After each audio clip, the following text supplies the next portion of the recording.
With the children at the children's home, and after the soccer match we started just fooling around with capoeira, and some showed interest, and from there we got the idea of teaching capoeira at the children's home, which is an orphanage which hosts about 150 children from disadvantaged backgrounds and families. So with time we did a trial run for like 6 weeks, and it worked. There was a good response and a big number of children came. So from there we managed to send a proposal, and we got assistance from the Embassy of Brazil in making it like weekly sessions on Sundays. And as an example for the young kids to be truthful, to be honest, not to be corrupt, to be honest, and so when I see those young here doing capoeira with Tendai, I really understand that things have an objective, things have an orientation. The project is quite successful, and we're still going every week, and the kids, there's still a good turnout, and some have actually managed to grade, and they received their belts in the first grading in Zimbabwe. Sometimes only one person makes a difference, only one. Maybe one of those kids, only one of them, will make the difference between a good relationship with Brazil or a bad relationship with Brazil. And I'm sure that they, through the eyes of Tendai, through the technicalities, through the spirit of Mestre Bogado, I'm sure that something is always remaining in their souls, so that they will grow up to be better men, better women, with a little bit of Brazil also inside of them. For the kids, it's built like self-confidence and esteem, and it's also reinforced some discipline in some of them as well.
Here in Zimbabwe, we're supporting a network of 8 local partner organizations that are dealing with orphans and vulnerable children. Now, all of these organizations already have programs that cater for needs like the food, the shelter, the clothing of the children, but they also want to cater for the psychological and emotional needs of these children. So Volens is assisting them in that sense, and that can be done through either specific tools for counseling, but also through developing certain activities that can be done by the children as a group, but that allow for them to be counseled afterwards as well. One of the tools that we've developed here is capoeira. It's a game.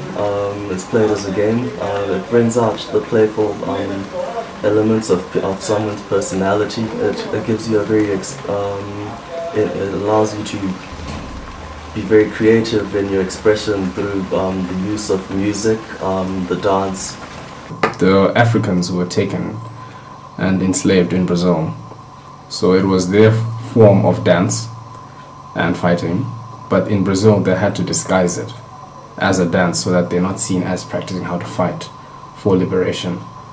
So they developed it and they perfected it, and now capoeira has become an international art form, and it's recognized in all continents, and it's practiced by all ages and people.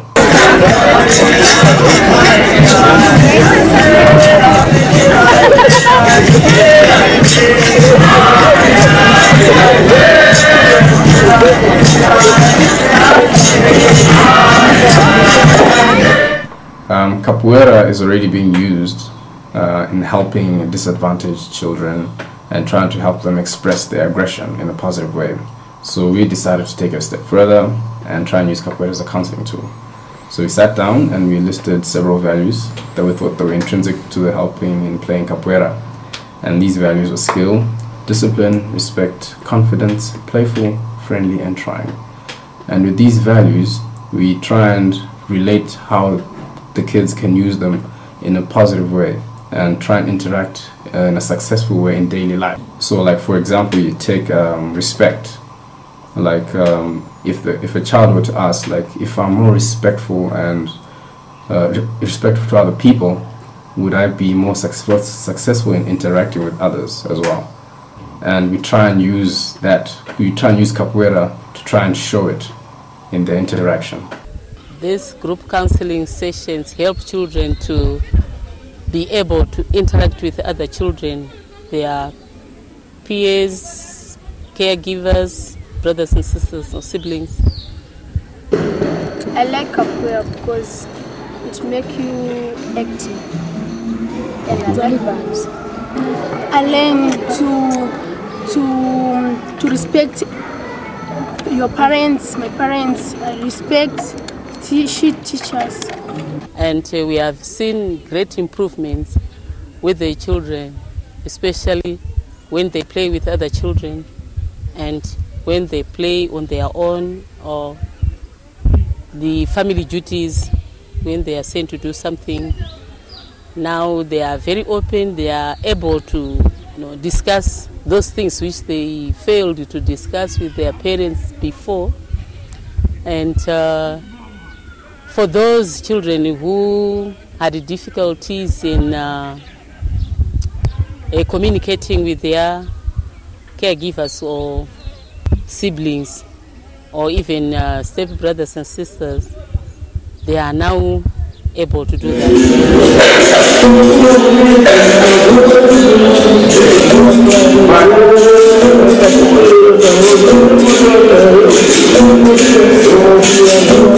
Most of the time you could see that those who were a bit harsh or rough with the others, they became a bit gentle, and then they were even telling the others not to hate one another. I like capoeira because it's a good capoeira.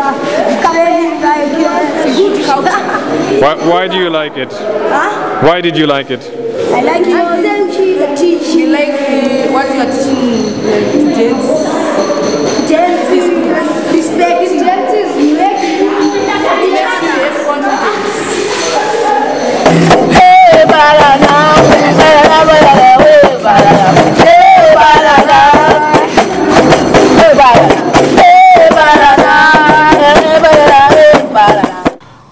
As capoeira is a martial art, it is non-contact, so it's of paramount importance that the practitioners actually avoid and try not to kick each other or hurt each other. So in this case, the children experience that they have to respect each other's boundaries, and they try and relate that how they can use it in daily life when they're interacting with each other.